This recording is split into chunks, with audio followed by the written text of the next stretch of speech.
Buwis buhay na si LeBron James mga bro, parang binangga ng track etong si Lolo. Kinabahan sa nangyari, kalabaw lang ang tumatanda sa init ng laban, may nakatulog pa na fan.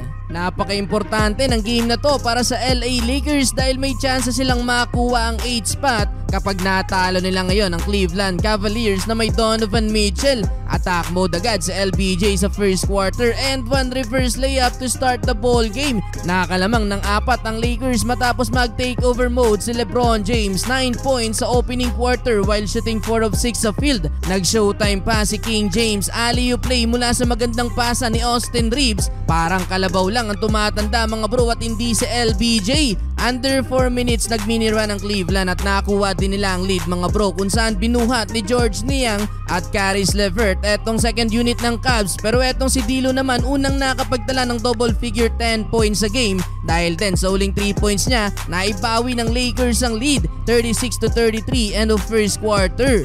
Second quarter napakaganda ulit ng simula ng Lakers, kumana ng 15-2 run ng home team mga bro. LeBron James crossover move, iwan ng depensa ni Mobley, parang nangasar pa si LBJ. Nagpula naman ng 3 etong si D'Lo at Taurean Prince kaya namaga sa 16 points ang biggest lead ng Lakers. Nakakalimang 3 na etong si D'Angelo Russell, nahigitan niya pa ang ginawa niya ng first quarter kung saan nagtala naman siya ng 12 points sa quarter na to. 23 points in total na para kay D'Lo last 2 minutes.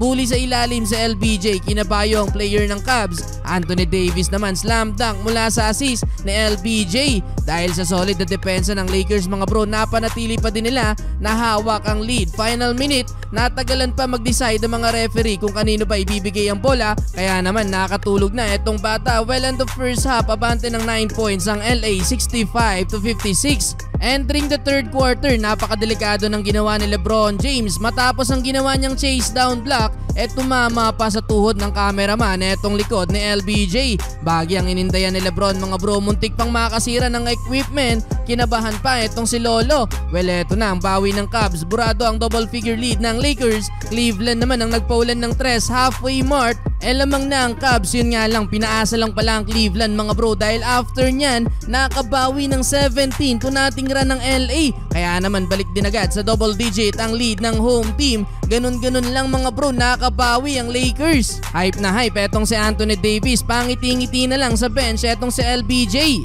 Etong 3 points lang ni George Niang ang naging sagot ng Cleveland sa run ng Lakers mga bro, 90-76 end of third quarter. Well, fourth quarter, Jackson Hayes showtime sa Lakers. 2 dunks mga bro, nadakdakan pa ang kapwa teammate na si Gabe Vincent. In control pa din ng Lakers, another 3 points for D'Lo. Halfway mark, abante ng 14 points ang Lakers. Driving layup mula kay LeBron James, 107-93. Eto, alley-oop play Anthony Davis to LeBron James. Tila nagmistulang dagger na din etong tira ni Spencer Dinwiddie mga bro dahil tambak na ang Cleveland. Sa uli, panalo ang LA Lakers at uupo na sila sa 8th spot ng standings.